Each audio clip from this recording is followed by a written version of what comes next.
professora doutora Luciana Barros. Esses projetos contam com o apoio de órgãos como CNPq,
que a gente veio hoje, eu e o Pedro aqui, conversar e brincar com vocês um pouquinho. Antes da gente falar um pouquinho de poesia, eu queria convidar todos vocês para virem aqui na frente, para a gente fazer um pouquinho de alegria, um pouquinho de brincadeira. Então, venham todos aqui na frente, pertinho, vamos fazer uma roda. A roda é sinônimo do amor infinito, e é tão alegre poder fazer uma roda, não é mesmo? Então, vamos fazer uma roda, uma apertadinha aqui. Quem sabe a gente possa empurrar isso aqui para cá, a gente faz uma roda mais bonita? Douglas vai conseguir? Ah, então tá bom, vamos esperar o Douglas. E o Jean? Vai tirar fotos? Tá bom. E o nosso som? Não quer vir participar? Poxa vida, vai ser uma história tão legal. E o pessoal que está em casa pode participar também, tá? Daqui a pouquinho vocês já vão entender como é que a gente vai fazer essa roda bonita de alegria. E aí, depois dessa roda, o Pedro preparou uma poesia maravilhosa. Fala muito daquilo que a gente está trabalhando, que a gente está vivendo nessa semana, nessas 2 jornadas do WLC. E também dá uma previsão das próximas jornadas, do que a gente vai fazer. Então, é uma surpresa, eu acho que vocês vão gostar dessa inspiração que o Pedro teve hoje de manhã. Esperamos a... Fez, né? Topa qualquer coisa, né? Verdade. Douglas, a Renate. Sabe, na escola que sempre tem aqueles coleguinhas, aqueles alunos que ficam longe? Uhum. A gente tem que dizer, vem, estão esperando. Os colegas ainda dizem assim, vem, senão a prof não vai começar. Não vai valer um ponto. É verdade. Então, aceita, Ana. Deixa eu só tirar uma dúvida. Se eu não falar aqui no microfone, minha voz vai pegar lá no Meet? Não? Então, tá bom. Então, para começar, nós vamos fazer uma viagem agora. Uma viagem na selva africana. Alguém aqui já foi na selva africana? Não? Então. Alguém de casa? Foi? Douglas vai nos comunicando aí se alguém disse que foi ou não. Pois bem, lá na selva africana tem 2 animais. Tem a girafa, tem o elefante. E nós estamos todos viajando nessa selva. Porém, durante a viagem, somente uma pessoa conseguiu ter o poder de fala. Os outros todos não conseguiam mais falar por algum motivo desconhecido.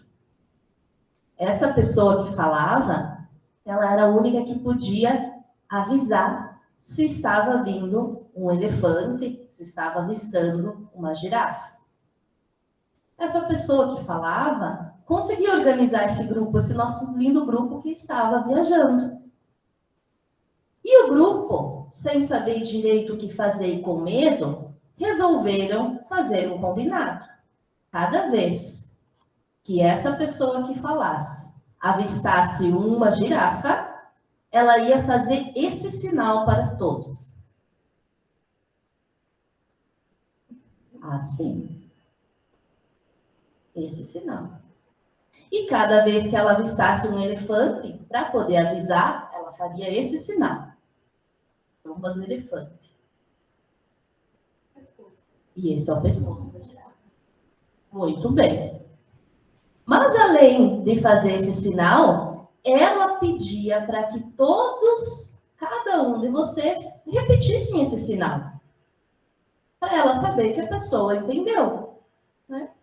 Viu a girafa, viu que eu falei que eu avistei a girafa. E aí nós vamos fazer essa viagem, vamos conhecer um pouco a selva que é perigosa. Fiquem atentos com esses animais. Tá? Então, nós vamos começar. Estamos passeando nessa selva, olhando. Ah, que legal!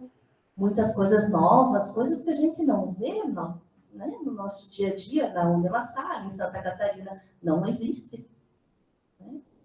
E, de repente, uma girafa. Um elefante. Uma girafa. Um elefante.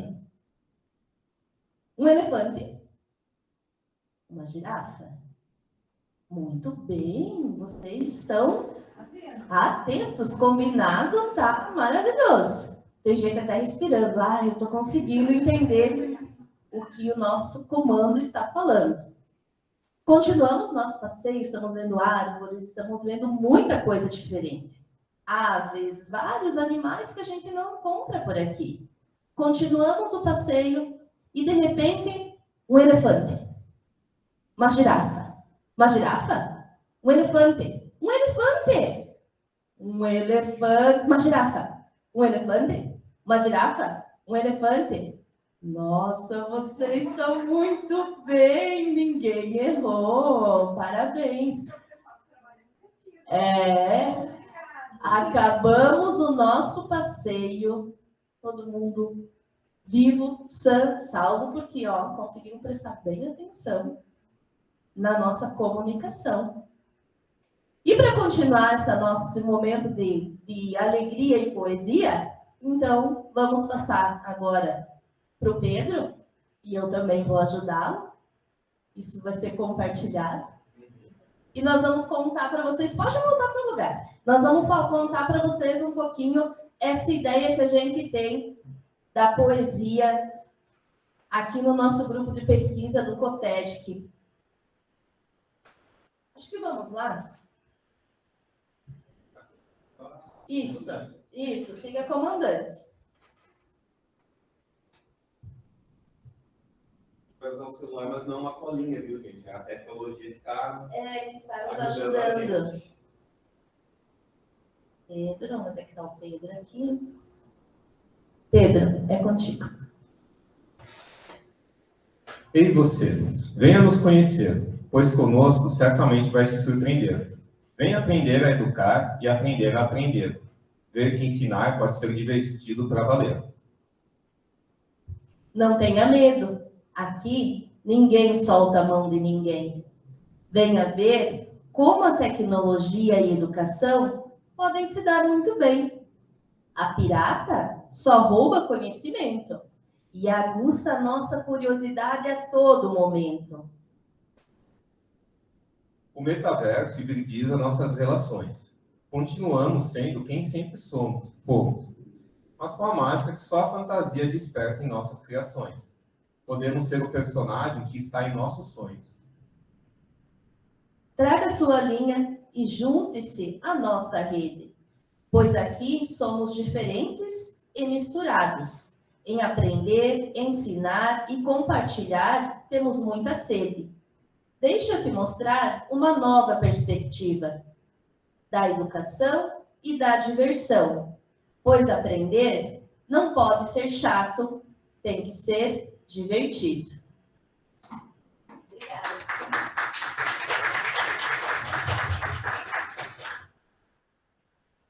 Muito obrigada pela alegria, Naide e Pedro.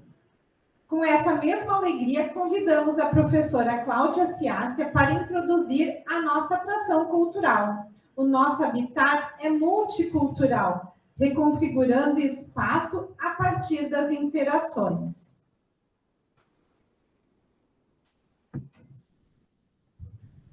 Bom dia a todos. Então, vamos ao vídeo primeiro. Eu sou professora de uma escola municipal no município de Arroio do Meio. Esse município fica localizado a 126 quilômetros da capital, Porto Alegre. É um município pequeno, com uma população em torno de 21 mil habitantes. Nesse município está inserida a escola municipal, num bairro industrial. E neste bairro, nesta escola, nós recebemos muitos alunos haitianos. Desde o ano de 2014, nós começamos a receber, então, essa demanda de alunos e atualmente nós temos 16 alunos haitianos. Não, desculpe, 17. Né? É uma grande... É complicado no início, né? Quando eles veem uma nova língua, uma nova cultura, novos colegas, novos professores, a dificuldade de compreensão, tanto falada quanto escrita, não é fácil, mas é muito prazeroso, né? A riqueza com que acontecem as trocas de aprendizagem são muito ricas. Depois, no momento de compartilhações, eu vou explicar um pouquinho melhor essas questões. Então, para começar o nosso momento cultural, né, a gente vai apresentar um vídeo que as crianças da escola fizeram juntamente com uma professora haitiana, dentro de um projeto maior do município. Então, a professora haitiana fez um vídeo de uma música que as meninas e alguns meninos, então, fizeram. Deixa eu observar no vídeo todo o danças, o ambiente e a forma como elas vão interagindo com a própria música.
Meu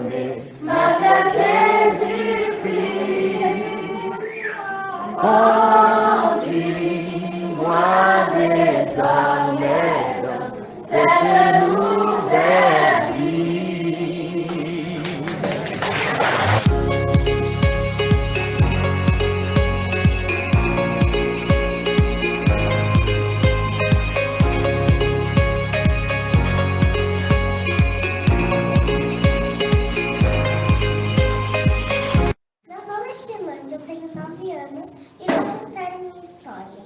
A minha vida no Brasil.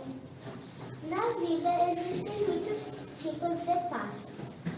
Existem passos curtos, passos longos e passos certos.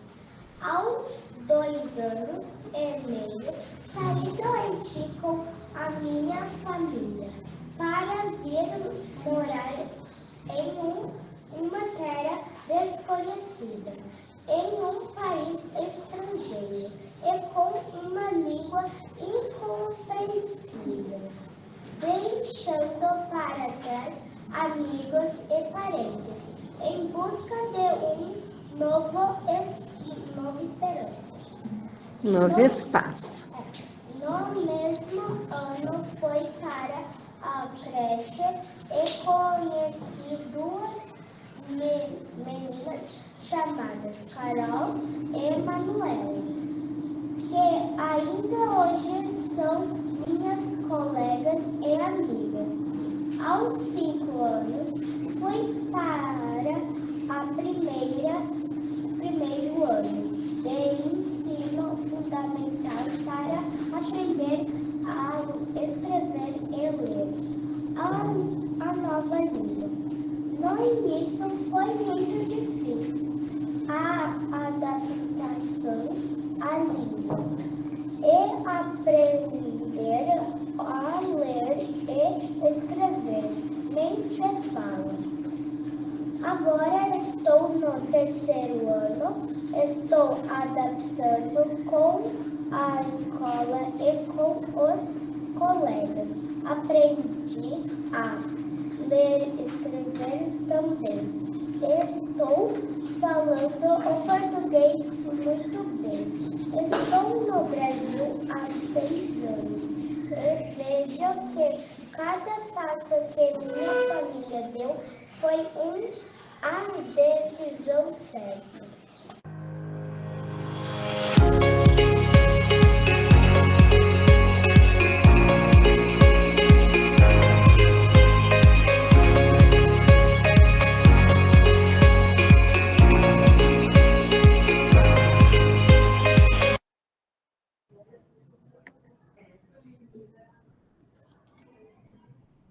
Muito obrigada, Cláudia. Eu acho que é bem interessante a forma como esse entrelaçamento de diferentes culturas e de desafios, não só para nós, professores, mas também para essas crianças e a família dessas crianças que deixaram os seus lares no Haiti e vieram viver, tentar uma outra vida aqui e que a gente saiba acolher eles a todos os momentos e com essa mesma afetividade.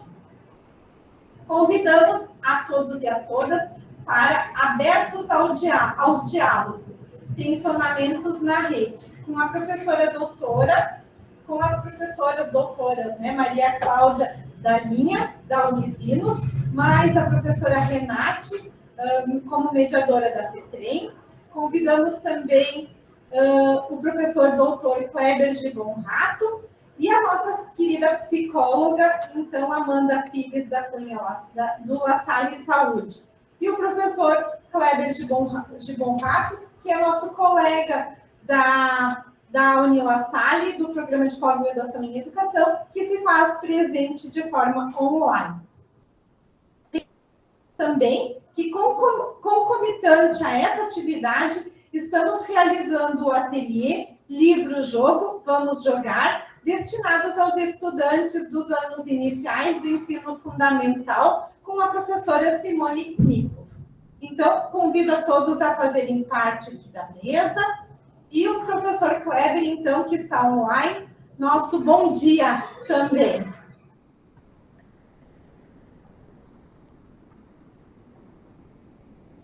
Bom dia a todos que participam do WLC de casa e aqui conosco presencialmente.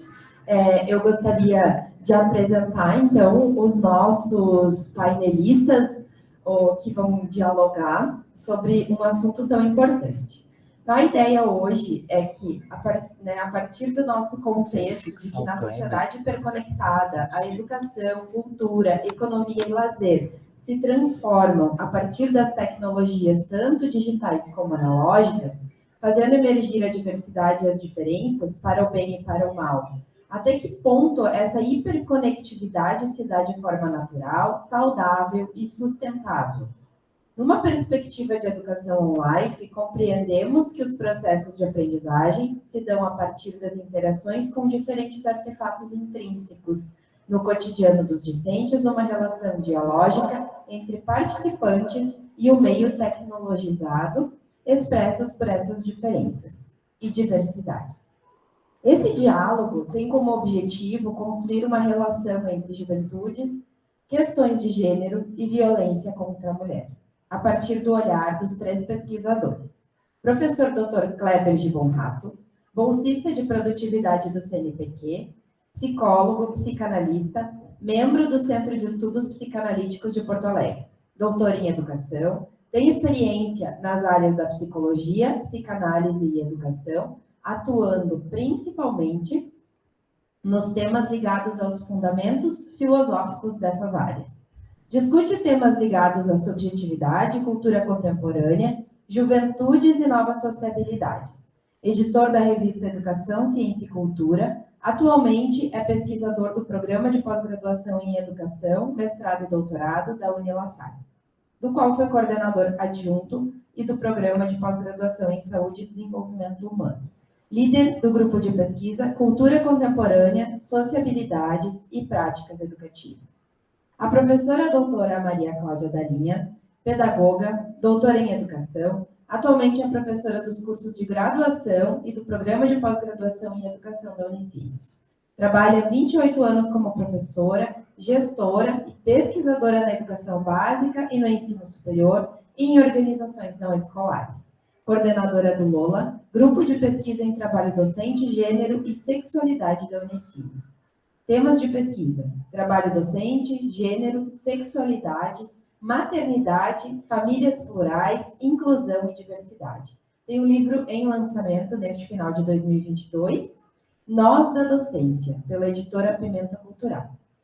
Amanda Pires da Cunha, psicóloga, especialista em psicopedagogia clínica e institucional e especialista em gestão da diversidade e práticas inclusivas nas organizações. Supervisora no Serviço Escola de Psicologia, das áreas jurídica e social na LaSalle, Saúde. Discute temas referentes à sexualidade, gênero, violência doméstica e intrafamiliar, inclusão, diversidades, interseccionalidade, masculinidades, psicologia social e educação.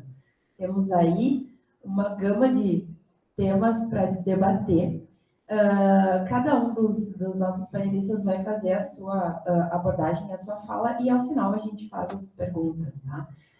Combinamos, então, que o professor Dr. Kleber faria esse início e depois seguimos com a professora Maria Cláudia e com a Amanda. Kleber, bom dia, está contigo a palavra.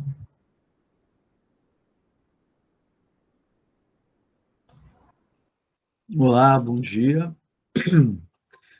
Me ouvem bem? Dá para nos comunicarmos bem assim?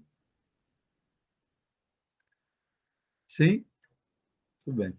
Então, primeiro, muito obrigado pelo convite. Eu fico muito feliz de poder tomar parte nessa conversa tão bem planejada sobre um tema tão importante, que é pensar essas articulações, né, do universo de uma vida incontornavelmente híbrida, onde o que nos é colocado, o que se coloca em questão para nós, vai escapando, e isso é que me alegra, sobretudo, quando eu entendi bem a proposta do evento, vai escapando dessas dicotomias, assim, empobrecedoras, né, entre, enfim, de um lado, o online, ou o offline, o analógico, o digital, todos esses binarismos assim, muito simplificadores e nos joga numa discussão que é muito mais rica, muito mais interessante e inteligente, que eu acho que de algum modo se materializa sob a forma disso que vem aparecendo já há tempos na discussão teórica, que a professora Eliane Schlemmer, por exemplo, leva adiante na discussão, que é esse bom significante, eu diria assim, do on-life, né?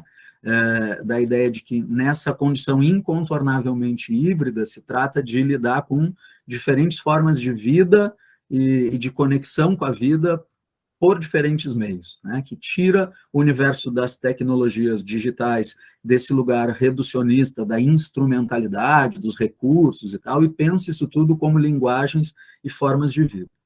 Bom, então agradeço à professora Luciana, que foi quem fez o convite diretamente, me associo aí à alegria do pessoal que está vivendo o evento.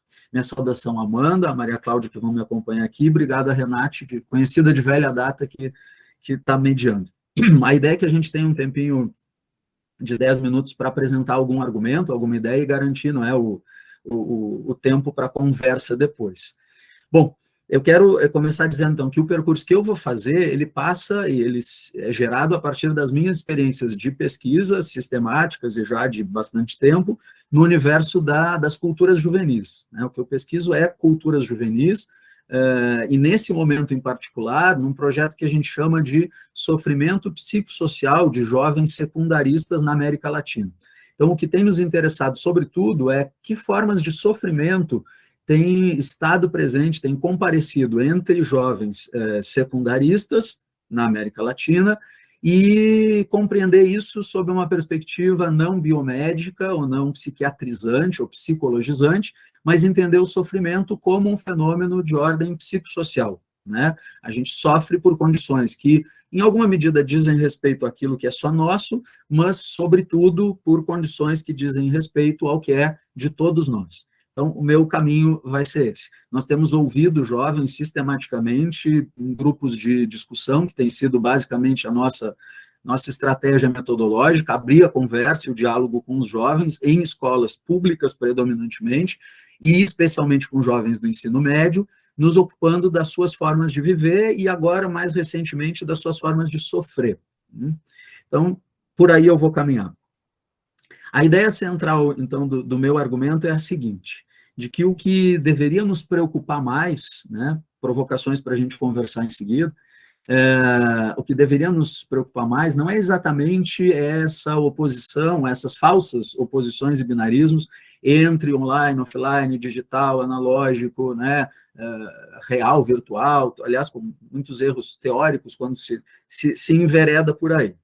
Talvez o que deva nos preocupar mais é uma outra espécie assim, de avesso, né, da experiência do on-life, na vida, e do educar e aprender na vida, que seria o que eu estou provocativamente chamando aqui de vivências ou de modos de vida off-life, né? Não offline, mas off-life, né? Fora da vida, as experiências de desconexão com a lógica da própria vida.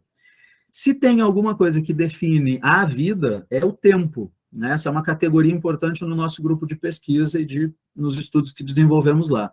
O que define a vida é a própria passagem do tempo, né? A vida é isso, a vida é devir, a vida é vir a ser, a vida é tempo que passa e o que a gente faz com o tempo que passa. E uma, então, baliza inicial para a gente começar a pensar é esse argumento que eu quero desenvolver. A hiperconexão, ela não parece em si mesma o maior problema ou um grande problema, embora muita coisa também venha sendo dita sobre isso. A hiperconexão como né, motivo de comportamentos adictos, dependência, isso, aquilo, tal, num discurso meio demonizante, sobretudo da cultura digital, das tecnologias digitais. A nós tem nos parecido muito, a partir do estudo, sobretudo, de um teórico crítico alemão chamado Helmut Rosa, teve um livro brilhante, publicado em 2005 e traduzido para o Brasil, para o português, no Brasil há não muito tempo, em 2019, um estudo amplo, que está nesse livro aqui, chamado, que fica como dica de leitura, Aceleração. a transformação das estruturas temporais na modernidade. Aceleração, a transformação das estruturas temporais na modernidade. Meu argumento, resumindo, não é tanto a hiperconectividade aquilo que pode produzir efeitos nefastos, desastrosos e perigosos entre nós, mas é uma hiperaceleração, que é, digo eu aqui então, a própria marca fundamental da modernidade, mas sobretudo da hipermodernidade caracterizada pelo capitalismo neoliberal contemporâneo. Se a marca da modernidade é a aceleração, e de fato é, aquilo que nos torna modernos é a aceleração dos processos de comunicação, de transporte, de produção, de circulação de bens e serviços. E nessa aceleração, com ela, a fantasia da acumulação de capital e de tudo que está ligado ao capital, no mundo contemporâneo, a gente sofre o efeito de uma hiperaceleração, um inflacionamento, né, dessa aceleração que impacta diretamente os nossos modos de vida. Com dois efeitos, eu diria assim, destrutivos, nefastos, fundamentais, que têm aparecido muito nas análises das nossas pesquisas sobre os modos de sofrer dos jovens. Que dois efeitos nefastos são esses? Um é a própria corrosão, um certo desmantelamento do sentido de laço social. A hiperaceleração nos impede ou esvazia o laço social, porque de alguma maneira ela nos impede a conexão on-life, não online, on-life com os outros. A hiperaceleração, por outro lado, e esse é o segundo efeito bastante nefasto, ela também impede ou torna mais difícil a conexão com nós mesmos. Esse é um segundo efeito desastroso da hiperaceleração. Isso tem consequências do ponto de vista de patologias sociais, estudadas pelo Helmut Ross, estudadas pelo Axel Honneth, nossos autores de referência. Vejam bem, patologias sociais que vão ter impactos subjetivos, mas que não se explicam apenas pelo indivíduo, se explicam na trama de um sofrimento que é sempre, antes de tudo, social, político, econômico, né? Ninguém sofre individualmente, a gente sofre dos efeitos da cultura e as nossas formas de adoecer são sintomas da cultura. Então, quais seriam dois efeitos bastante presentes dessas duas condições, digamos assim, preocupantes de uma hiperaceleração característica do nosso tempo? Primeiro, enfraquecimento do laço social, nossa desconexão com os outros. Que patologias sociais, digamos assim, estariam associadas a isso, e elas comparecem muito nas nossas pesquisas sobre juventudes. Um acréscimo da intolerância à diferença, porque a tolerância à diferença requer uma outra temporalidade, que não é a da hiperaceleração. A hiperaceleração nos empurra na direção de uma substituição da lógica do argumento para a lógica da opinião, da lógica da sensibilidade, do juízo estético aprimorado, para uma lógica do gosto, não gosto, curto, não curto, cancelo, tiro de cena, aquilo que perturba meus sistemas de percepção. Não suporto estranhar. Quase como se a gente estivesse fazendo no mundo contemporâneo uma radicalização daquela bobagem que a gente diz para as crianças, desde muito cedo, aliás, que é não fale com estranhos, né? Quando, na verdade, tudo que a gente precisaria é justo aprender a falar com estranhos. Bom, o segundo efeito nefasto é essa perda de conexão com nós mesmos, né? Que tem a ver com, digamos, a construção de um pensamento quase delirante de que seria possível se salvar sozinho, seria possível salvar a própria pele sozinho. Bom, temos pouco tempo, comidos pelo tempo, né? Se disse no início da modernidade, aliás, e a frase é atribuída a Benjamin Franklin, né? Uma barbaridade. Em 1748, supostamente, ele disse isso, final do século XVIII. Vocês conhecem a frase, o ditado popular: tempo é dinheiro, né? Tempo é dinheiro. Tempo é dinheiro é a marca do nosso tempo. E o professor Antônio Cândido, que é recém-falecido, morreu faz um ano, talvez, ou dois, professor da USP, querido, eu cheguei a ser aluno especial dele, um homem genial, professor de crítica literária, de filosofia. Ele diz, na inauguração da Biblioteca Florestan Fernandes, do MST, eu estava presenciei ele dizer isso, ele diz uma coisa extraordinária, fazendo uma refutação a essa ideia de que tempo é dinheiro. Ele diz assim: acho que uma das coisas mais sinistras da história da civilização ocidental é o famoso dito atribuído a Benjamin Franklin: tempo é dinheiro. Isso é uma monstruosidade, diz o professor Antônio Cândido. Tempo não é dinheiro. Tempo é o tecido das nossas vidas. A hiperaceleração é a transformação de tempo em capital, de tempo em dinheiro, que, na nossa hipótese, leva na direção desses dois efeitos muito destrutivos, quais sejam enfraquecimento do laço social, de um lado, e de outro, um enfraquecimento da relação da gente com a gente mesmo, que leva a quadros melancólicos. O que seriam as patologias sociais ligadas a isso? Enfraquecimento do laço social leva à violência, leva à intolerância na relação com o outro, né? Um outro que não se inscreve. A falta da relação com a gente mesmo, pela hiperaceleração, levaria a esses quadros melancólicos e de autodestruição, onde aquilo que começa a pesar é a falta de valor próprio e a perda de um sentido para viver. Não vale a pena viver, porque a vida vai perdendo valor. Vejam, como é que isso aparece nas pesquisas sobre juventudes? Eu vou dar 2 rápidos exemplos, encerro, para não tomar mais tempo, não porque tempo seja dinheiro, mas porque a gente está submetido a essa lógica, né? Do tempo curto, da urgência que atropela a importância. Eu vou dar 2 exemplos rápidos. No campo das juventudes. A Agenda Juventude Brasil 2015, publicada em 2015, então faz 7 anos, a gente tinha um dado interessantíssimo, provocação para a gente pensar em seguida. Quando se questionou naquela época sobre a perspectiva da melhora de vida, questionamos jovens, sobre a perspectiva da melhora de vida nos próximos 10 anos, e, portanto, isso joga praticamente para o nosso momento atual, né? Olha que interessante o resultado. 94% dos jovens acreditavam que a vida pessoal nos próximos 10 anos estaria melhor. 94%. 53% dos jovens acreditavam que a vida do bairro estaria melhor. A vida pessoal, 94% acreditavam. Em 10 anos vai melhorar. Do bairro, 53% acreditavam.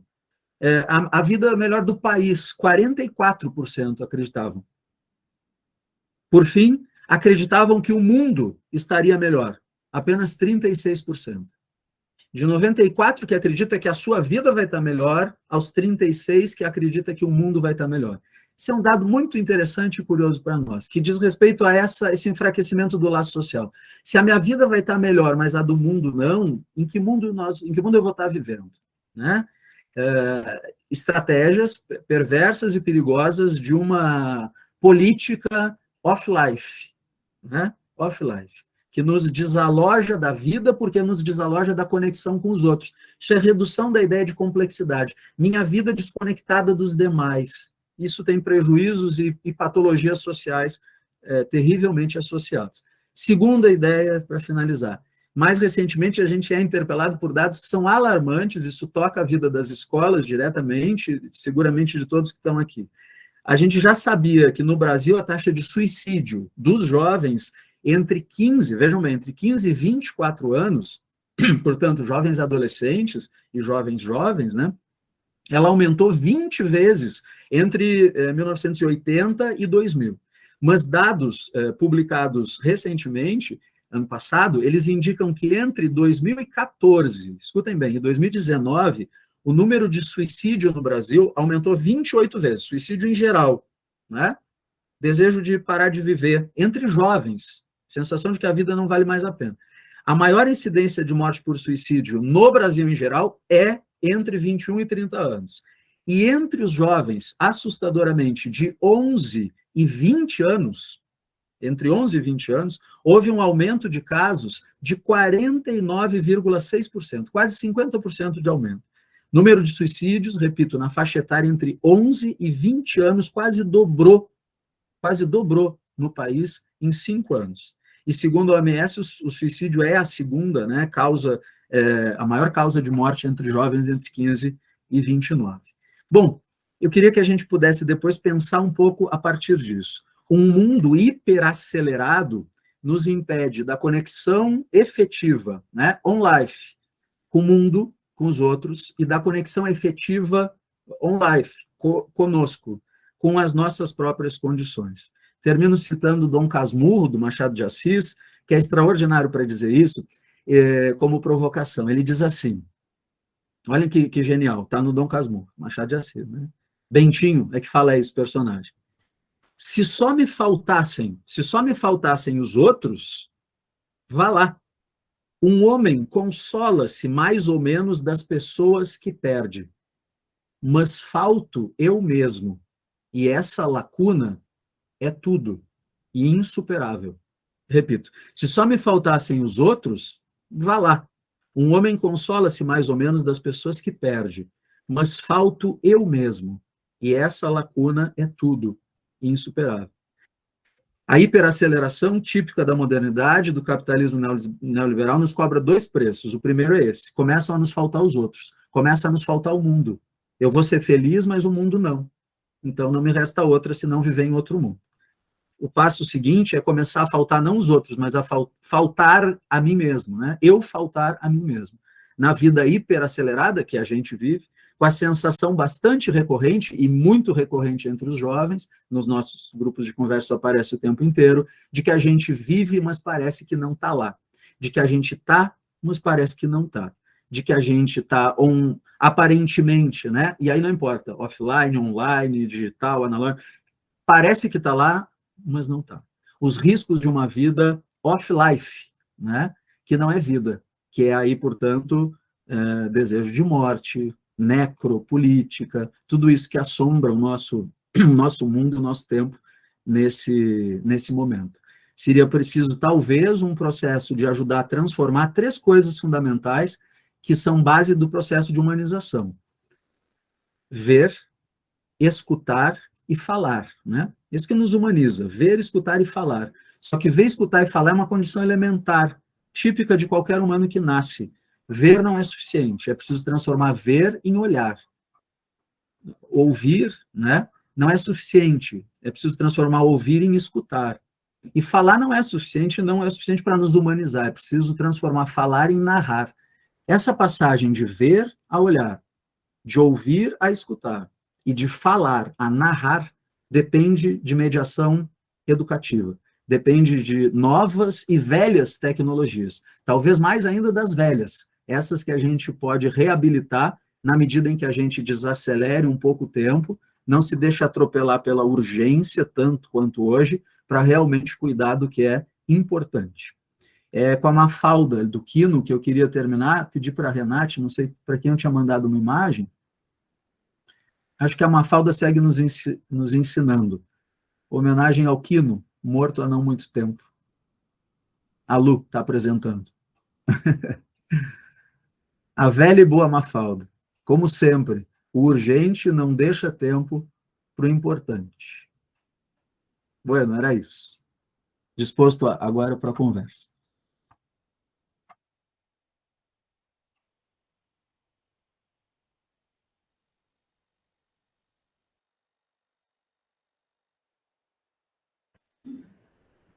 Bom dia às pessoas que estão aqui conosco, às pessoas que estão acompanhando online. Bom dia, professora Luciana, Renate, Amanda, Kleber. Que bom estar com vocês nesse momento, compondo essa mesa. Também agradeço a interlocução com a educação básica da região, as professoras representadas aqui da educação básica e superior conosco, e a equipe de apoio técnico para podermos dialogar. Eu queria ainda destacar a importância de dialogarmos com o grupo de pesquisa da professora Eliane Schlemmer. Somos colegas, parceiros de trabalho na Unicinos, e tenho aprendido muito com o grupo da professora Eliane Schlemmer.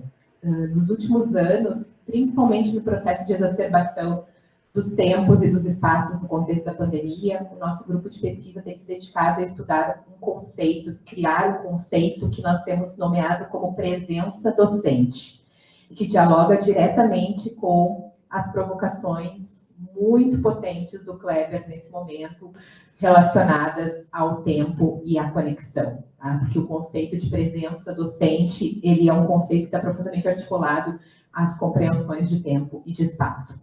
Eu escolhi uma outra possibilidade de diálogo hoje. Durante o nosso planejamento, nós tínhamos combinado isso, eu vou fazer um diálogo com o Kleber e a Amanda hoje, desde a perspectiva de um conceito que nós temos estudado no grupo, que é o conceito de cuidado.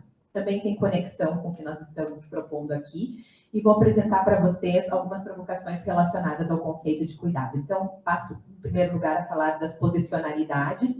Como eu tenho estudado os temas gênero, sexualidade na articulação com a docência, com as parentalidades e mais especificamente com a maternidade, penso sempre ser importante destacar as nossas posicionalidades, né? A Renate nos apresentou do ponto de vista acadêmico, mas nós precisamos também nos apresentar de outros modos. E para isso, como disse o Kleber, nós precisamos nos reconhecer, tomar consciência de si, né? E de como nós nos compreendemos na relação com os outros e conosco. Então, eu destaco essa posicionalidade como mulher cis branca, cisgênera aqui, né? Nessa perspectiva, mãe de 2 gurias gêmeas, a Júlia e a Luísa. Também destaco as minhas conexões com a educação básica, sou professora da educação básica, me reconheço professora da educação básica. Sempre trabalhei com projetos de inclusão no contexto da educação básica, então isso me permitiu dialogar com a educação infantil, os anos iniciais e os anos finais, mais fortemente, durante o período que estive vinculada às escolas, principalmente na rede municipal de Porto Alegre, nas regiões que nós reconhecemos como regiões periféricas, né, mas que não deveriam ser compreendidas assim, considerando, por exemplo, que eu trabalhei na Restinga, que é uma cidade, né, na articulação com a capital Porto Alegre. Então, para nós podermos pensar também o que nós reconhecemos como centro e o que nós reconhecemos como excêntrico, né, para usar um termo aqui provocativo nesse contexto. Também destaco as conexões com a universidade no contexto do grupo de pesquisa. Eu me reconheço hoje coordenadora de um grupo de pesquisa, mas sempre destaco as minhas ancestralidades acadêmicas, porque para poder construir descendências, nós temos que honrar as ancestralidades, né? Então, escutei a Amanda hoje ser apresentada como alguém que buscou formação complementar no curso de especialização que a Unila Salle oferece sobre diversidade nas organizações, e ali reconheço algumas ancestralidades, né? Quero destacar a professora Dagmar Maia, que é uma professora formadora para mim desde o final da graduação até hoje, minha parceira de pesquisa, tá? Bom, então vamos seguir, nós temos um grupo, somos um grupo, não é? E é pelo grupo que eu vou falar, vou pontuar aqui algumas coisas. O grupo se chama Lola, né? Uma provocação para pensar a relação entre trabalho docente, gênero e sexualidade. Hoje são 2 pesquisas que mobilizam o grupo, uma delas mais relacionada aos conceitos de amor, afeto e cuidado no campo da formação inicial de professoras, mais especificamente no curso de pedagogia, como nós temos tratado essas temáticas. Eu faço conexão com várias universidades aqui da região sul para poder investigar esses temas. E também uma outra pesquisa mais recente, financiada pela FAPERGS, que examina o trabalho docente nas conexões com as tecnologias visuais. Nós estamos chamando tecnologias visuais e por isso eu digo que há uma grande aproximação com o grupo da professora Eliane Schlemmer para poder pensar aqui como hoje nós pensamos e compreendemos a nossa profissão docente desde as chamadas tecnologias visuais. Tá? Então, a partir daí, eu faço 3 grandes perguntas que podem ser mobilizadoras do nosso diálogo a seguir. A primeira é, de que modo habitamos o mundo e os nossos locais de estudo e de trabalho? Pensando aqui que os nossos locais de estudo e de trabalho são prioritariamente a escola e a universidade. De que modos nos relacionamos com amor, cuidado e afeto em nossos cotidianos como professoras e professores da educação básica e do ensino superior? E de que modos os temas gênero e sexualidade são tratados na escola e na universidade?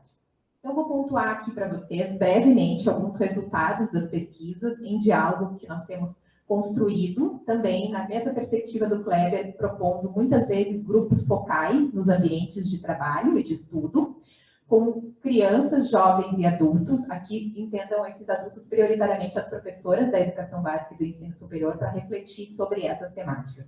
Nós temos aqui alguns trechos que dialogam com pesquisas que o grupo vem produzindo, depois eu posso dar mais, oferecer maiores informações sobre essas pesquisas. Elas têm referência sempre ao final, os trechos foram extraídos desses trabalhos de graduação, mestrado e doutorado e dos projetos de pesquisa mais amplos que eu citei antes. Então, quero mostrar aqui, por exemplo, que no campo da educação infantil, muitas vezes, quando nós acompanhamos a inserção de homens na educação de bebês, crianças bem pequenas e crianças pequenas, muitas vezes nós associamos o cuidado aos temas da loucura e da pedofilia. Então, aqui esse trecho, ele enfatiza isso, em diálogo com os professores. Muitas vezes esses professores homens destacam que foram nomeados como loucos ou pedófilos, não raras vezes, quando explicavam que estavam conectados com o campo da educação e com o campo da educação na articulação com bebês, crianças bem pequenas e pequenas. Não é?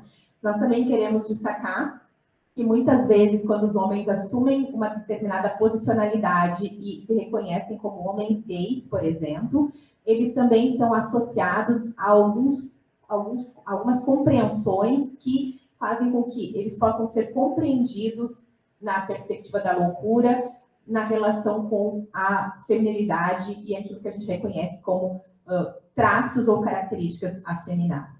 Tá? Mais adiante, vocês vão observar no slide seguinte que nós também estamos dialogando aqui com professoras e professores LGBTQIA+, que destacam que a sua profissionalidade é colocada em xeque.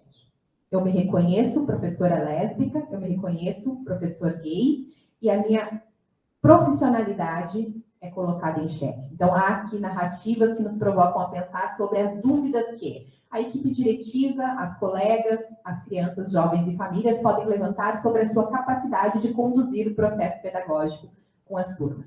Eu quero destacar um dado importante das pesquisas aqui que tem nos preocupado muito, infelizmente, e aqui não se trata de uma culpabilização, mas de uma reflexão. Muitas vezes, quando nós pensamos nos processos de discriminação e violência na escola, nós vinculamos as crianças, os jovens e as famílias. Nós não vinculamos ao nosso próprio ambiente de trabalho e às colegas de trabalho. E as pesquisas têm mostrado que os professores e as professoras têm sofrido muitas formas de abuso na sala dos professores e no cotidiano das relações de trabalho.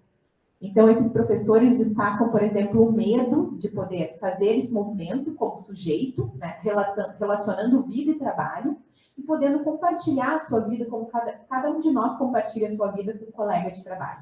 Muitos deles contam que chegam a inventar, e aí me interessa, e por isso eu tenho me aproximado muito do campo da psicologia, né, para poder entender isso, chegam a inventar uma forma de vida, criam uma família, criam conexões que não existem, criam filhos e filhas que não existem, para poder dialogar com os colegas desde um outro lugar.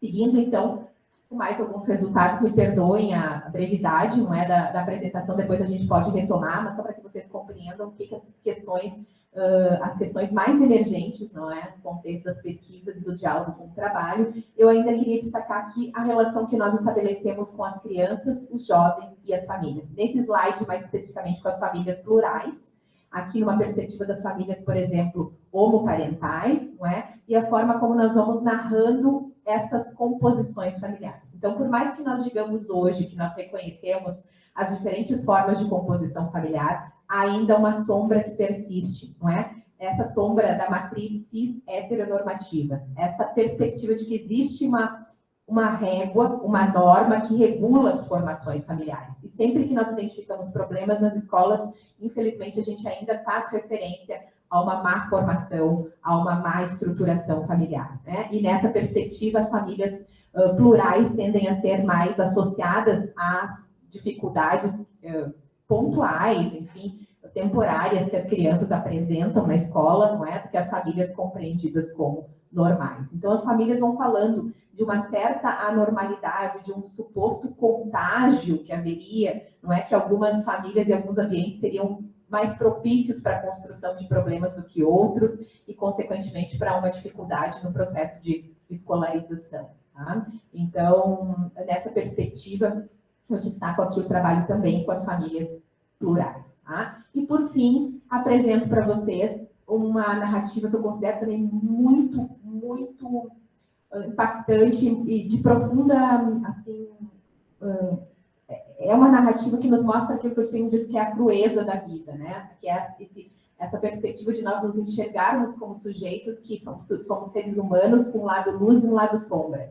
Então, quando nós vamos conversar com os jovens sobre o processo de escolarização, e muitos deles falam sobre as discriminações e violências sofridas, principalmente nas perspectivas de gênero e sexualidade, eles nos contam, nos dão exemplos desses processos, né? E um desses exemplos que está destacado aí é o modo como uma pessoa que se reconhece como homem gay e outra como mulher trans enxergavam o ambiente da escola. Há sempre nessas narrativas, e eu como professora de escola sempre me pergunto sobre isso, onde as pessoas destacam a escola como espaço de acolhimento, de reconhecimento e de possibilidade de vida, e ao mesmo tempo como um dos ambientes mais nocivos, né, em relação ao enfrentamento com os outros, com a sociedade. Tá? Para a gente poder pensar sobre isso, né, o lado luz e o lado sombra da escola, como eu tenho referido nas minhas pesquisas. Né? O lado luz e o lado sombra da docência, na perspectiva de que nós somos seres humanos e precisamos refletir sobre isso.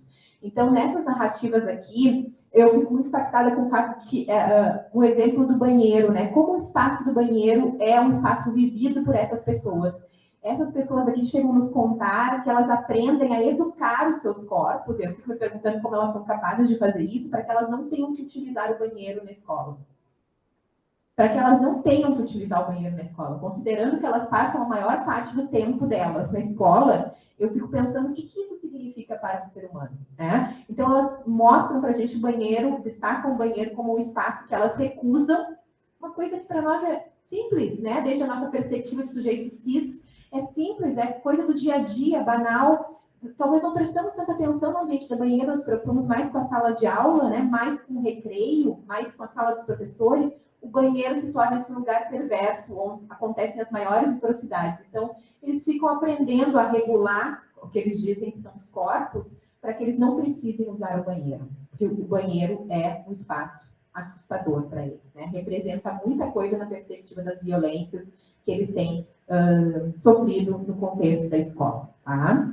Então, seguindo as minhas reflexões ainda, para poder caminhar para a perspectiva do cuidado, eu prometi para vocês que seria o foco da minha abordagem, a centralidade da abordagem hoje aqui, eu pergunto como nós temos, de novo, compreendido o cuidado na escola, na universidade. Então, eu vou destacar aqui 3 modos de compreender o cuidado e um 4º modo, que é o que o grupo de pesquisa tem defendido, na mesma perspectiva que o grupo de pesquisa do Kleber nos provoca a pensar a relação do processo do tempo com a questão da conexão, não é? Com o tema da conexão e com a própria produção de subjetividades. Então, primeiro, como vocês puderam observar nessas narrativas, o cuidado tem sido compreendido como o oposto da profissionalidade. Então, vejam vocês que paradoxo, nós temos que ensinar a cuidar e nós entendemos que o cuidado desqualifica a nossa profissão. Então, nós temos cada vez mais alunas e alunos, futuros professores, dizendo isso, que não vão cuidar, que não devem cuidar, que não é o cuidado o foco central do seu trabalho e que isso desqualifica a profissão. Claro que isso tem uma conexão profunda com a história da profissão docente, com a desprofissionalização, com a associação do cuidado às relações com a maternidade, enfim, não haverá tempo da gente analisar isso. Mas esse é um primeiro tema bem importante para nós, porque para nós, no grupo de pesquisa, o cuidado não é o oposto da profissionalidade. Tá? O cuidado é constitutivo da profissionalidade e das formas de ser e exercer a docência. Um segundo, que é a ideia de que as professoras são as pessoas que cuidam.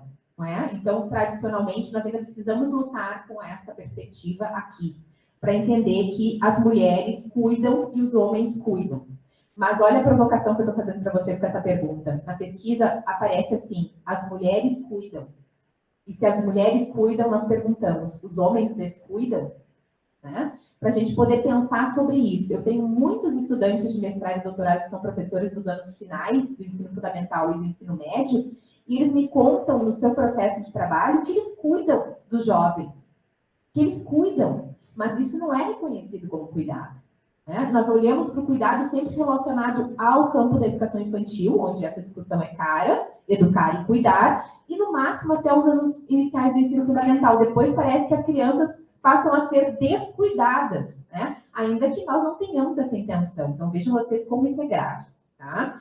Outra coisa, quando nós pensamos no cuidado na relação com a masculinidade, vocês viram que as pesquisas associam o homem que cuida à loucura e à pedofilia. Então, como é que nós vamos pensar o homem na relação com o cuidado, associando a loucura e a pedofilia? Tá?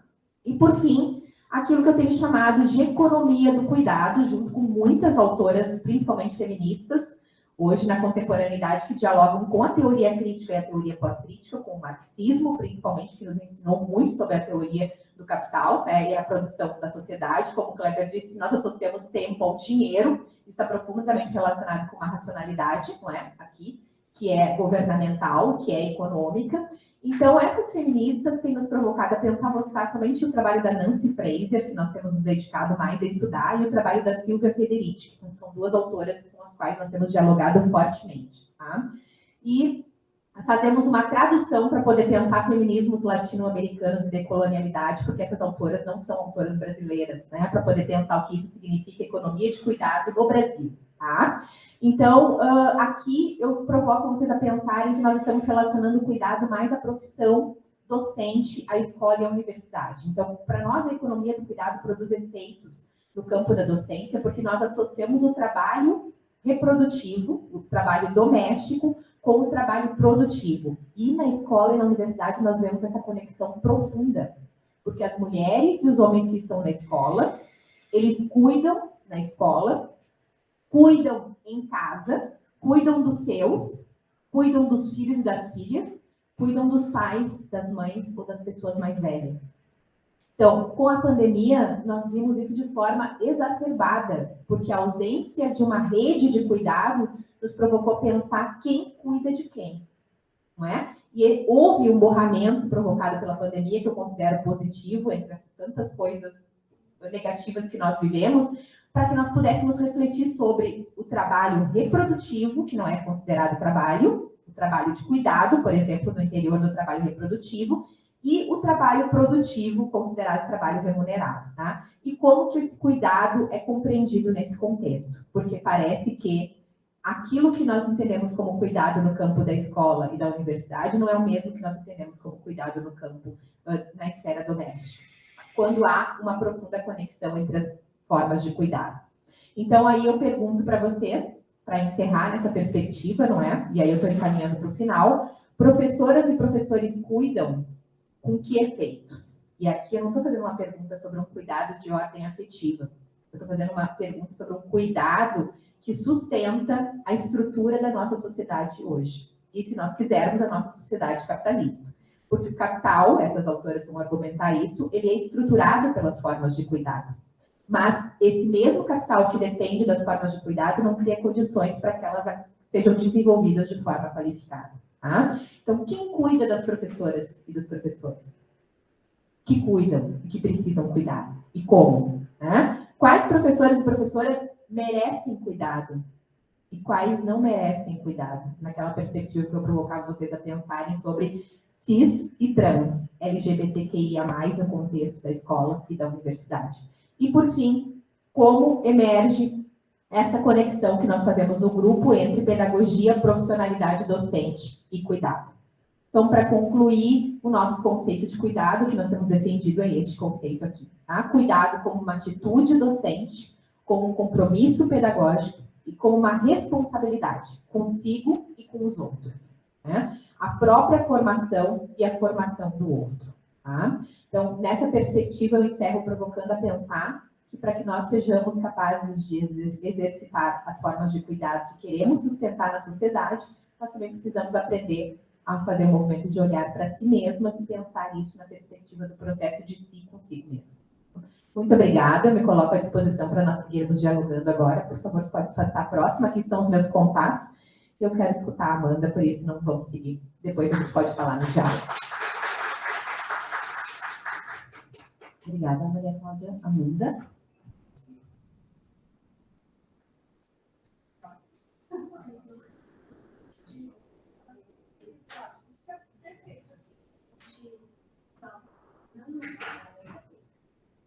Então tá, bom dia a todos e a todas, né, aqui presentes, pessoal que está online aqui conosco. Gostaria de agradecer o convite de poder compor essa mesa de diálogo, juntamente com a professora Maria Cláudia, o professor Kleber, que inclusive foi meu professor na graduação, então é um grande prazer estar aqui, debatendo temas que são tão importantes e pertinentes assim. E gostaria de iniciar minha fala trazendo um pouquinho da prática de um grupo reflexivo de gênero. Então, como a Renata falou ali na apresentação, eu estou na supervisão do Serviço Escola de Psicologia aqui da universidade, que que fica na La Salle Saúde, das áreas jurídica e social. E dentro da área jurídica nós temos um projeto guarda-chuva que se chama NASVID, que é o Núcleo de Assistência a Situações de Violência Doméstica. E lá nós atendemos tanto ofensores de violência doméstica quanto ofendidas, que são encaminhadas através do Juizado de Violência Doméstica da Comarca de Canoas, por uma medida protetiva de obrigatoriedade, né? Então, é um atendimento compulsório. E aqui eu vou trazer mais a perspectiva dos ofensores que participam desse grupo reflexivo de gênero. E esses sujeitos são encaminhados ou para os atendimentos individuais em psicoterapia breve e focal, em 8 encontros, ou então para o grupo reflexivo de gênero, que se configuram em 12 encontros, com a duração de 1 hora. Então, esses grupos são ministrados, né, e mediados pelos alunos dos estágios específicos finais do curso de psicologia. O Douglas, inclusive, participa. Então, também acho que é bem importante a gente começar por aí. Então, internacionalmente, tem crescido as pesquisas de que para a gente prevenir as violências de gênero, é necessário a gente envolver os homens, trabalhar com os homens, porque majoritariamente são eles os autores da violência. E existe uma crítica muito grande a algumas nomenclaturas quando a gente fala em grupo reflexivo, porque a gente escuta palavras como reeducar, né, reabilitar, recuperar, quando na verdade a gente fala que a desigualdade de gênero acontece em todas as fases de socialização, primária e secundária. Então a gente não está falando de um processo de reeducação, né, e sim de educação. E nesses grupos a gente trabalha numa perspectiva que é construtivista, ou seja, que leva em consideração a subjetividade, mas também o contexto social em que esse sujeito está inserido, né? O contexto familiar que esse sujeito está inserido, e também uma perspectiva feminista, levando em consideração as questões de gênero e de sexualidade. Então, o modelo de masculinidade que é preconizado hoje na nossa sociedade, que é influenciada pelo patriarcado, pelo machismo, e o patriarcado e o machismo enquanto engrenagem da violência doméstica, implica na construção de um homem que é educado desde muito pequeno a reprimir as suas emoções, como a dor, o carinho, ou todas aquelas que aparentam uma certa fragilidade, vulnerabilidade. E o contrário também é verdadeiro quando a gente fala de mulheres, né? Que o que é preconizado e o que implica na construção de uma mulher que é mais sensível, que é mais delicada, né? E que implica também em padrões estereotipados de gênero.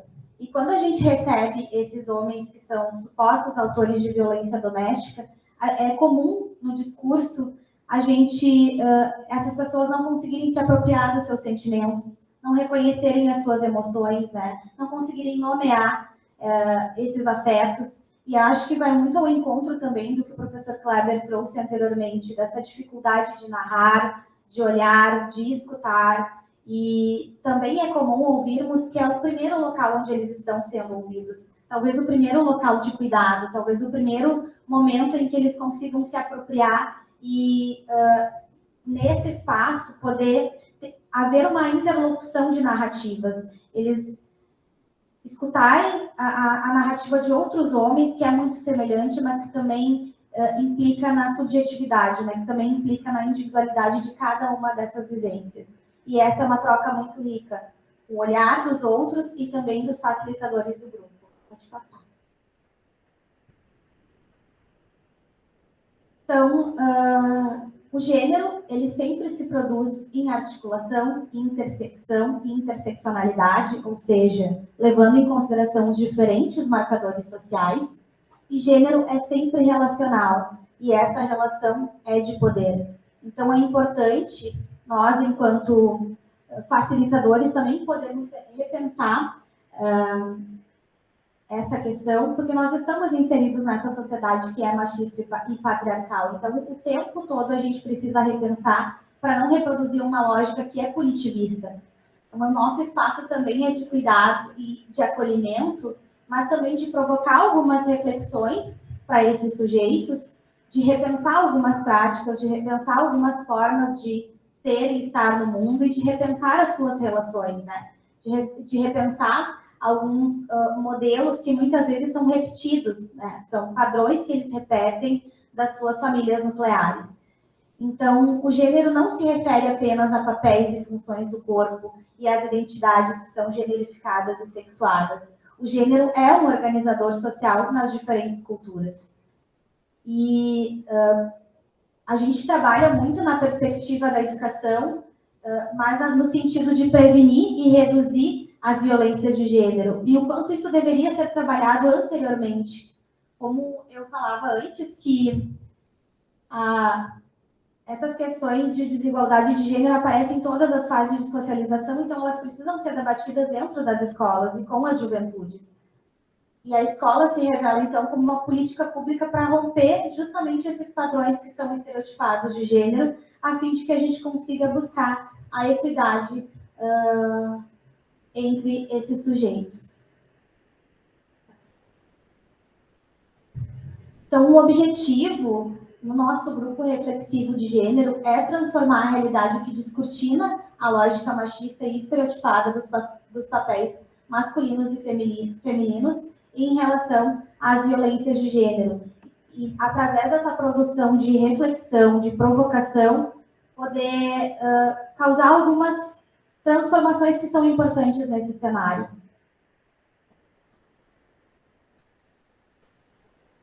Bom, aqui eu coloquei mais o fluxo de como é que funciona, acho que a gente não precisa se ater tanto assim, eu já falei anteriormente, mas eu já tinha falado assim, do enfoque do grupo, ele tem uma duração de 1 hora, facilitado por alunos, pelo preceptor do serviço escola e por mim, enquanto supervisora, e um pouquinho dos resultados das discussões, das construções que a gente tem feito até o presente momento, da necessidade de compreender a complexidade das relações, uma vez que elas são tecidas entre homens, entre mulheres, entre homens e mulheres, no que diz respeito às diferenças de gênero e na aceitação das semelhanças inter e intragênero.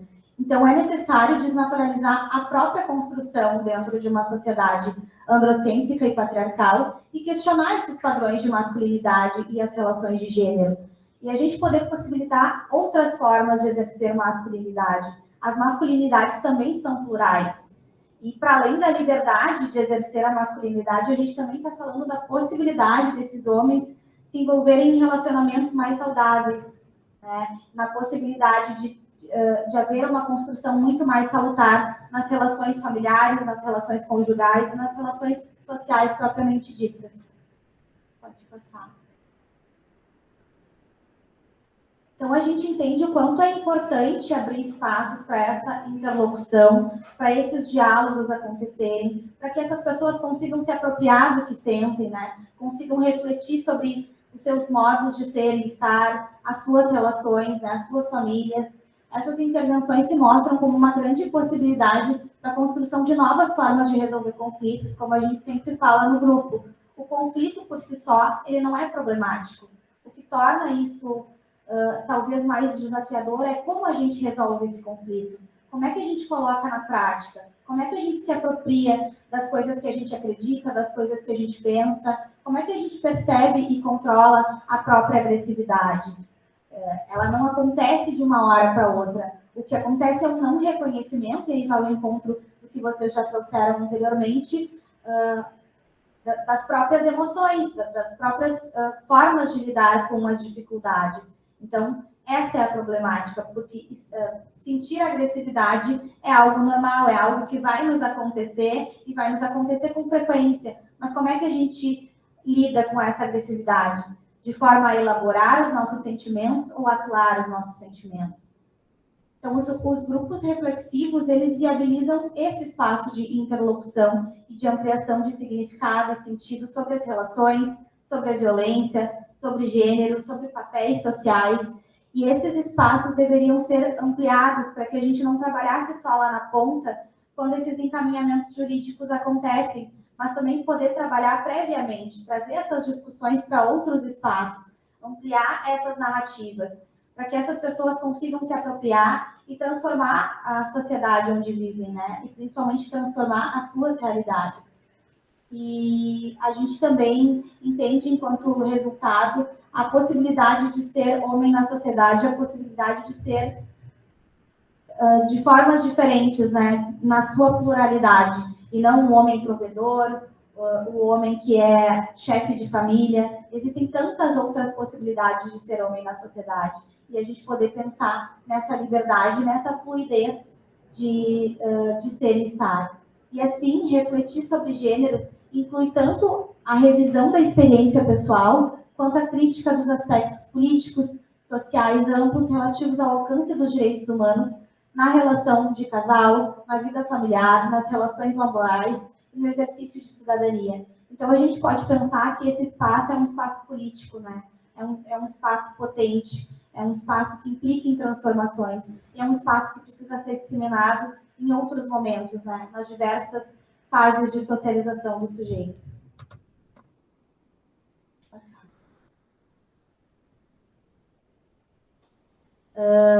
Não queria me estender muito para a gente poder ter espaço aqui para os questionamentos, para a nossa discussão, porque eu acho que são temas que conversam muito entre si, né? E eu trouxe Paulo Freire, principalmente porque a gente trabalha numa perspectiva de educação, quando a gente fala em grupo reflexivo de gênero. Então, queria trazer um trechinho. É preciso ter esperança, mas ter esperança do verbo esperançar, porque tem gente que tem esperança do verbo esperar. Esperança do verbo esperar não é esperança, é espera. Esperançar é se levantar. Esperançar é ir atrás. Esperançar é construir. Esperançar é não desistir.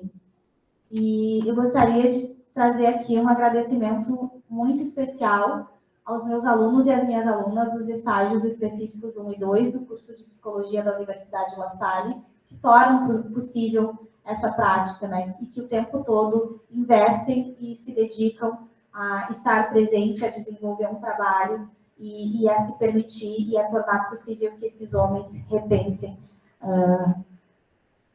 as suas questões de gênero e também repensem as questões de violência. Então, muito obrigada. Muito obrigada, Amanda, por participar. A gente tem vamos fazer assim, de forma bem rápida, né? Em função das nossas outras atividades também aqui no WLC. Nós temos uma pergunta que foi escrita no chat, da Ana Maria. Ela diz o seguinte: hoje a violência contra a mulher aumentou nas estatísticas ou há mais denúncias? Como as pesquisas apontam isso?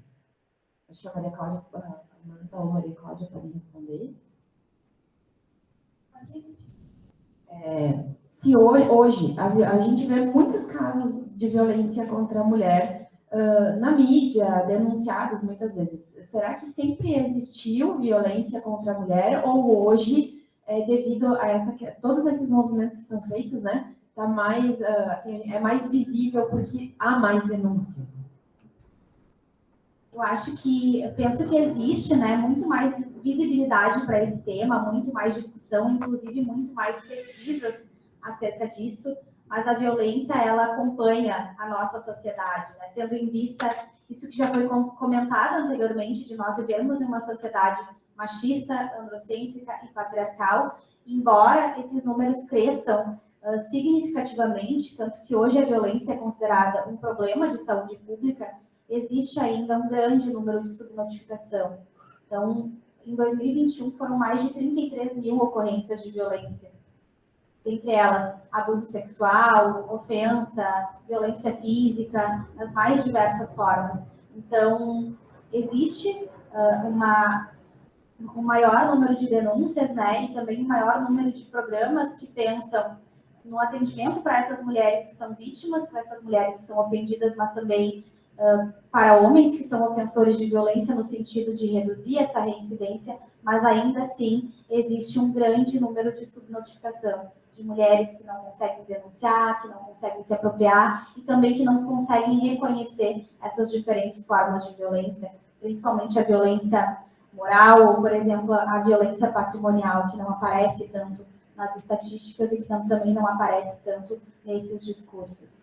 Então, acho que isso é importante e é uma temática muito importante de pensar, tendo em vista que o Brasil é o 5º no mundo no ranking de feminicídio. Então, esse debate tem que estar sempre em vigor e sempre à tona para a gente poder desconstruir, pensar e buscar estratégias no enfrentamento da violência, tanto com homens quanto com mulheres. Eliane levantou a mão, está online conosco, bom dia. Bom dia, pessoal, tudo bem? Inicialmente, parabéns pelas falas, me ouvem bem? Parabéns Sim. pelas falas, eu estava aqui atenta, ouvindo vocês, né? Infelizmente, eu não pude estar de forma presencial física hoje de manhã, em função das N questões que envolvem a nossa vida na universidade, mas estou acompanhando aqui.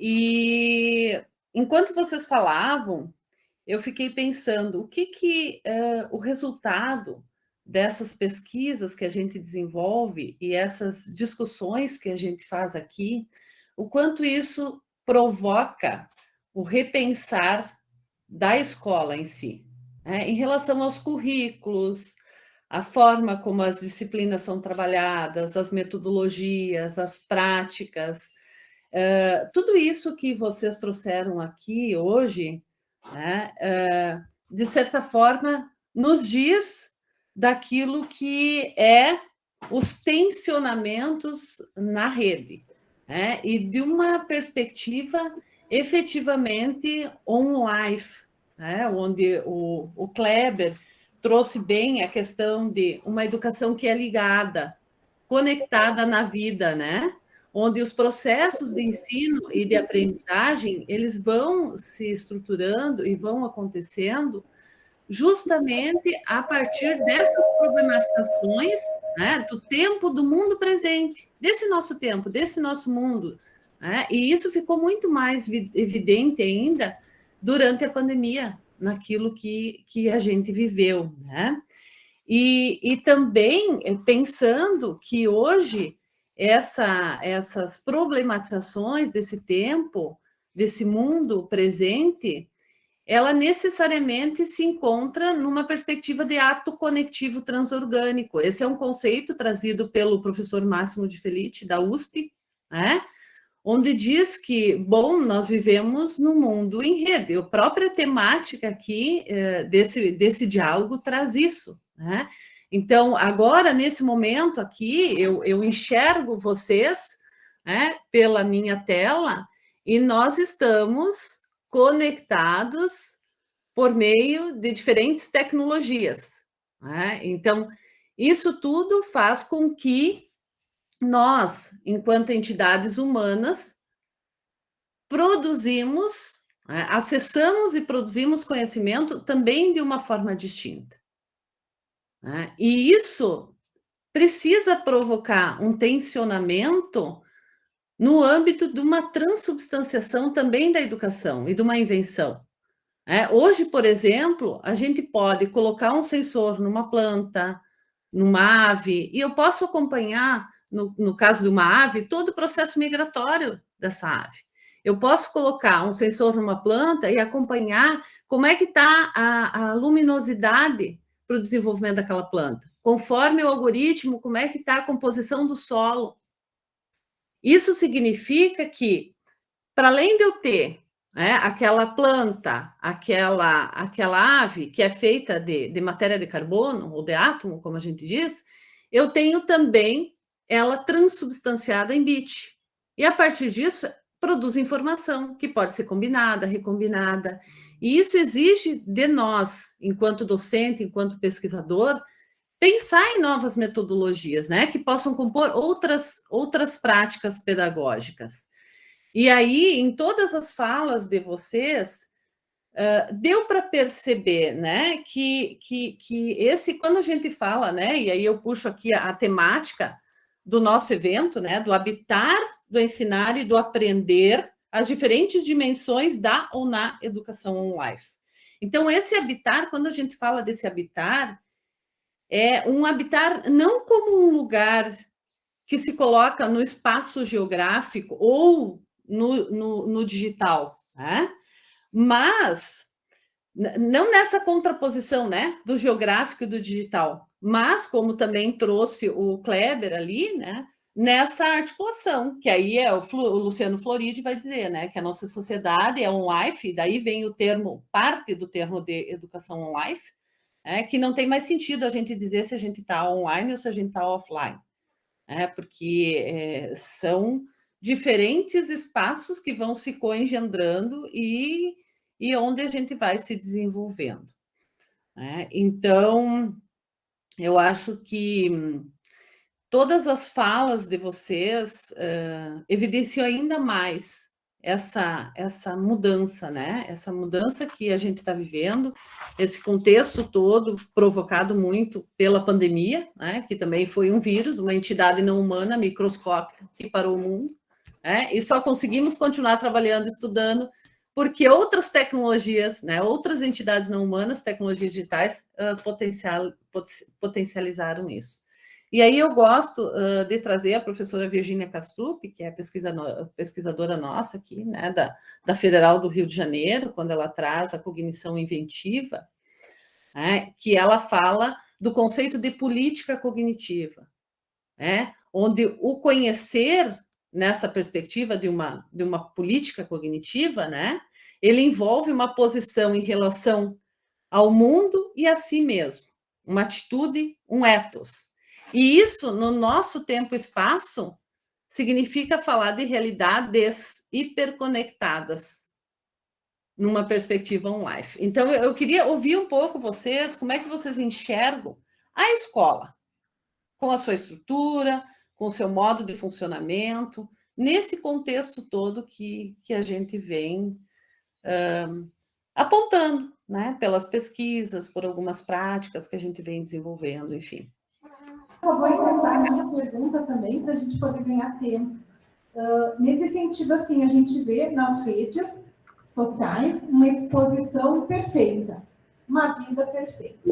E aí, quando chega o momento da vida, nos conectar à vida tal como ela é, a gente estoura e traz aí uma realidade que às vezes é muito dura e que causa um estranhamento profundo nos outros, e que daí não abre para o diálogo. A gente entra para uma outra dicotomia.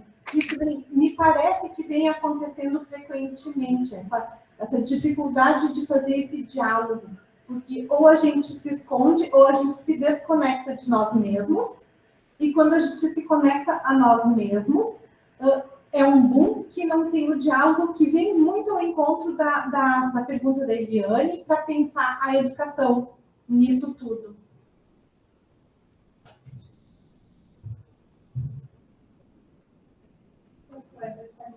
Posso começar? Só, Kleber? Posso? Bueno. Eliane, que bom dia, que bom te rever. Tá com um eco para mim aqui, não sei exatamente do que. Mas, puxa, muitas questões, né, para a gente seguir pensando, e acho que se trata disso mesmo. Mas eu não sei, eu fui juntando algumas coisas. Primeiro brincar que fiquei feliz de assistir a apresentação do trabalho bonito desenvolvido pela Amanda no La Salle Saúde, e que ter sido professor dela é um orgulho. Mas, ao mesmo tempo, me dá notícias de que eu estou ficando velho, Amanda, quando acontecem essas coisas, assim, da gente reencontrar os alunos já tão crescidos e tão bonitos, né? Mas também é bom. Eu vi muitas conexões possíveis com a fala também da Maria Cláudia, acho que tem muitas coisas aí que convergem no que a gente propôs discutir, né? Mas eu vou tentar recuperar, talvez a partir dessa fala da Eliane, assim, pensando a escola, quando a gente vai escutar, vou falar da nossa experiência de pesquisa, né, do nosso grupo, quando a gente vai escutar efetivamente os jovens, e eu estou falando de escutar jovens do ensino médio, em grupos de discussão, né, e, ao mesmo tempo, de escutar professores em grupos de discussão e especialistas em grupos de discussão. Então, aí tem um diálogo, na nossa expectativa de um diálogo intercultural entre as culturas juvenis e a cultura escolar, e as últimas pesquisas têm se montado assim. Aliás, uma delas, que eu acho que é um bom exemplar dessa tentativa de diálogo, que eu acho que a Luciana diz que, né, lá pelas tantas é o que também falta.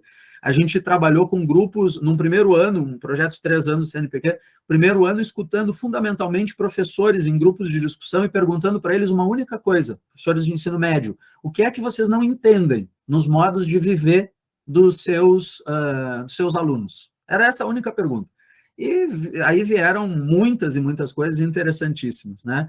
No segundo ano, a gente trabalhou com os grupos de discussão dos jovens estudantes de ensino médio, contando para eles o que os professores deles não entendem sobre os seus modos de viver, e os escutando, e propondo, então, que eles pudessem ajudar os professores, seus professores, a entender sobre os seus modos de viver, e produzir material para a formação desses mesmos professores. E a formação se dava no terceiro ano, formação de professores pautada na construção de material pelos alunos, e não pelos especialistas, não pelos, né, pesquisadores. Círculo de diálogo intercultural, era a nossa expectativa, funcionou de um jeito muito interessante. Mas daquelas experiências lá emergiram, Eliane, a gente trabalhava com análise do discurso, emergiram 3 enunciados muito fortes, que foram os que deram margem a isso que eu falei no início. Aí, sem explorar a ideia de enunciado, né, mas assim, daquelas muitas coisas ditas, 3 enunciados emergiram. Olha que assustador e interessante ao mesmo tempo, provocativo, né? Não nos enxergam, não nos escutam e não dizem nada com nada. Esses eram os 3 enunciados. Não nos enxergam, não nos escutam e não dizem nada com nada. Mas olha que curioso, isso não emergiu só dos alunos, emergiu também dos professores. Os professores também dizem isso em relação aos alunos, não nos enxergam, não nos escutam, não dizem nada com nada. Então, não nos enxergam, não nos escutam, não dizem nada com nada, deu margem a essas 3, digamos assim, categorias, não foram categorias, né, mas essas 3 linhas de sentido das quais a gente passou a se ocupar teoricamente, que é, no que consiste propriamente, então, enxergar, que não está acontecendo, supostamente, no que consiste escutar, e no que consiste outra coisa que não dizer nada com nada, né? Chegamos a essa ideia, então, de, um pouco, a Virginia Kastrup nos interessa muito aqui, por exemplo, de tecnologias político-cognitivas, né? Tecnologias político-cognitivas, que não são só analógicas ou só digitais, são híbridas, são tudo ao mesmo tempo, mas eu, endossando essa ideia com a qual vocês se articulam, são on-life, né? No sentido de tecnologias que nos põem para a vida e não para a morte, pensar como é que a gente, então, faz transposições do ver para o enxergar, né? O enunciado era não nos enxerga. Como é que a gente faz transposições do ouvir para o escutar, que o enunciado forte era não nos escutam. E como é que a gente faz transposições do falar nada com nada, que, digamos assim, é o simples falar, para a experiência do narrar. Porque se tem coisa oposta ao falar nada com nada, é a narrativa, né? Que é a experiência do falar dotada de sentido. Então, pensar um pouco no como é que se faz essa transposição. São tecnologias político-cognitivas que implicam a escola, que implicam a ação docente, mas aí, vê bem, no nosso trabalho investigativo, que nos empurraram inevitavelmente para o quê? Para essa dimensão da desaceleração. Quer dizer, a aceleração apareceu como uma grande vilã, a aceleração dos tempos, né, do trabalho, dos tempos pedagógicos, como a grande vilã dessa impossibilidade de mediação. Então, a aceleração do tempo impedindo esse trabalho político-cognitivo. E aí, claro, a gente foi aos teóricos críticos, que nos interessam muito e tal, olhar para esse fenômeno da aceleração, não como um fenômeno corriqueiro, mas como a própria marca da modernidade e do capitalismo, né? Acelerar o tempo é a marca da modernidade, do capitalismo industrial, mas, sobretudo, do capitalismo tardio, a hiperaceleração do tempo, né? Então, por aí andou o nosso trabalho. E, bueno, o que mais dizer? Acho que dá pistas, né, de por onde a gente andou. Eu acho que isso tudo tem muito a ver com as coisas que, sobretudo, que a Maria Cláudia falou, de reabilitação da função do cuidado, né? Do cuidado que fica, digamos assim, confinado às experiências de educação infantil, como se cuidado fosse apenas coisa de criança a ser oferecida à criança pequena, quando o cuidado é uma categoria filosófica, né? Então, reabilitar ou desconfinar o cuidado, né? Desconfinar o cuidado. E olha que curioso, mesmo que na educação infantil haja processos, os pesquisadores, colegas, amigos nos dizem isso, né? Na educação infantil também se sofre de uma hiperaceleração nos processos educação infantil, ainda assim o tempo não é tão hiperacelerado quanto, por exemplo, no ensino médio. E isso é muito curioso. Então, parece que cuidado vai na direção de poder lidar com uma outra temporalidade, né? A Renate me disse uma coisa linda ontem, quando a gente falava pelo WhatsApp de noite, ela me disse assim, isso aí faz muito sentido para mim, acabei de ter filho, sei lá, agora tenho filha. Isso é muito legal, né? Porque quando a gente tem que passar a cuidar de alguém, e cuidar de alguém que ainda não se inseriu no mundo da linguagem, o tempo ganha uma outra... O cuidado com o tempo ganha uma outra dimensão. É uma desgraça que a gente abandone isso, como disse a Maria Cláudia, e ache que cuidar é alguma coisa só de criança pequena e que depois a gente faz sempre outra coisa, que não tem a ver com cuidar. Ou ainda pior, que se estiver cuidando, isso é demérito, isso nos diminui, né?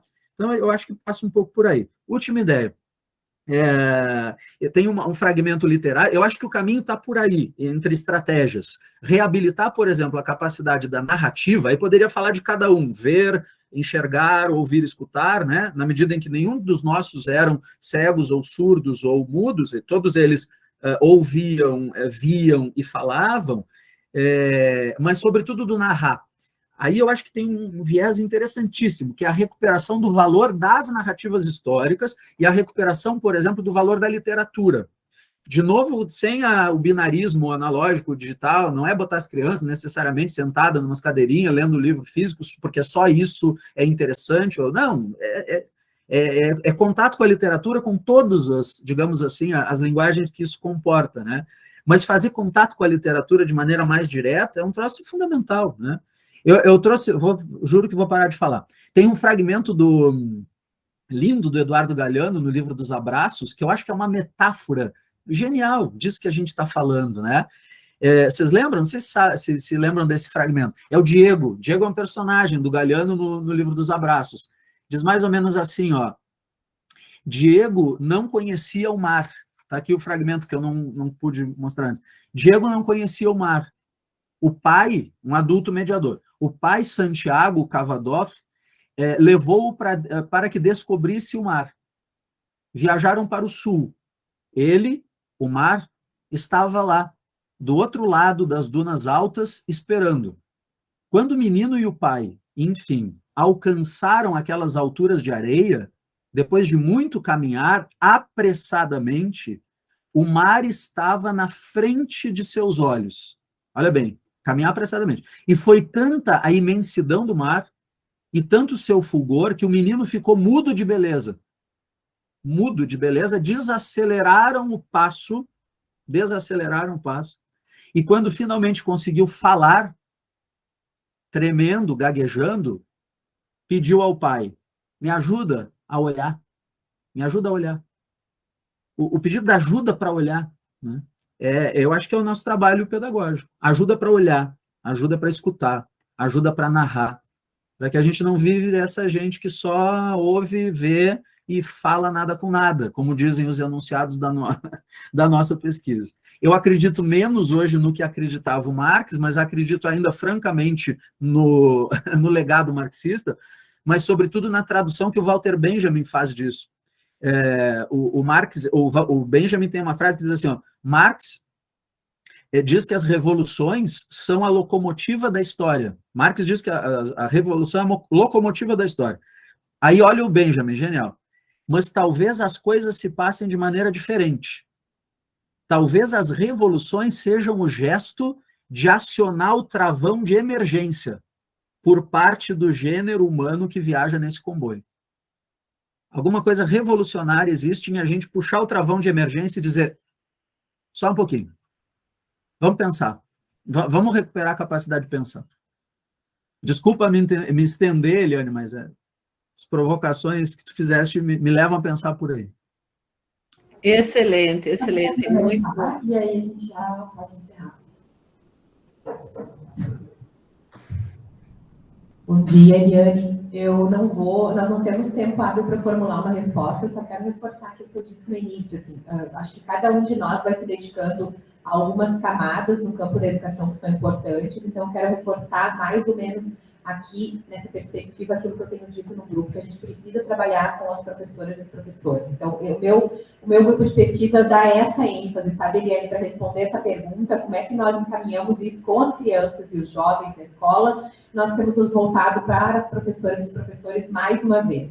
Porque não na perspectiva da culpabilização e nem da responsabilização individual, que eu sei que é o que também vocês não estão propondo, mas para olhar para o processo de formação e de trabalho dessas professoras e desses professores. Então, quero convidar vocês a continuarem dialogando com o grupo de pesquisa nessa perspectiva, porque eu acho que cada grupo vai dando a sua ênfase para o trabalho, não é? E todas as ênfases são importantes nesse sentido. Então, mesmo que a gente escute, muitas vezes, uma professora e um professor no campo da pesquisa, a gente não está necessariamente escutando esse professor e essa professora para poder pensar o seu processo de vida e de trabalho. A gente está escutando para compreender outras coisas. Então, o grupo tem se dedicado mais a isso, justamente porque nós identificamos essa lacuna no campo da profissão docente, da formação docente, tanto inicial como continuada, né? Então, a nossa aposta tem sido essa. O trabalho específico com as professoras. Não é fácil, porque quando a gente vai fazer as formações, eu digo, hoje nós vamos suspender um pouco o trabalho com as crianças e com os jovens, vamos pensar em nós. E aí, automaticamente, o que vem? As crianças e os jovens. E eu não estou dizendo aqui que não está compondo o nosso trabalho, mas a gente tem dificuldade de olhar para a gente, de pensar sobre a gente, sobre o que acontece conosco, né? Então, acho que assim, o nosso grupo tem feito mais esse investimento, eu queria deixar isso registrado, porque aí a gente vai dialogando mais posteriormente, não é? Uns com os outros, umas com as outras, nesse campo da educação, da universidade e da escola. Muito obrigada pela oportunidade, tá bem? Então, já, né, com o tempo bem estourado, a gente encerra esse diálogo, mas eu quero agradecer imensamente a participação do professor Kleber, da professora Maria Cláudia e da Amanda, com as suas brilhantes contribuições aqui conosco hoje. E concluo dizendo assim, né, como o professor Kleber falou, puxando para que a gente pense um pouquinho no puxar o freio, pensar, fazer essas reflexões tão importantes que a Maria acabou de trazer, né, porque essa aceleração toda faz com que a gente não faça nada, mas faça tudo, mas não faça nada, e muitas vezes não se dê conta de que sofra violências, pratique violências, né, é que esse tempo que corre tão louco, né, com a gente, deixa a gente também assim, sem pensar muito, fazendo por fazer. Eu acho que essa questão de tomar esse tempo para que a gente pense, reflita e possa olhar para nós e nos reconectarmos conosco e com os outros é muito importante. Fica também o desafio de, quem sabe, trazê-los novamente para uma nova conversa, para um outro momento, e com outras reflexões a partir do que nos fomos provocados hoje, porque com certeza vocês trouxeram muitas provocações para nós. Muito, muito obrigada em nome do WLC.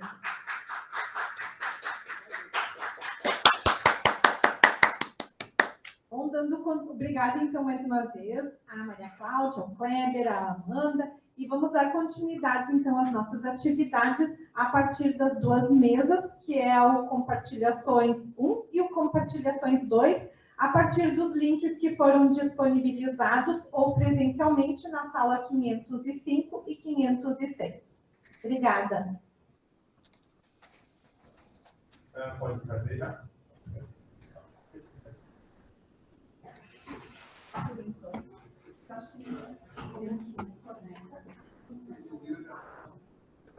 Isso. E daí a gente se conecta.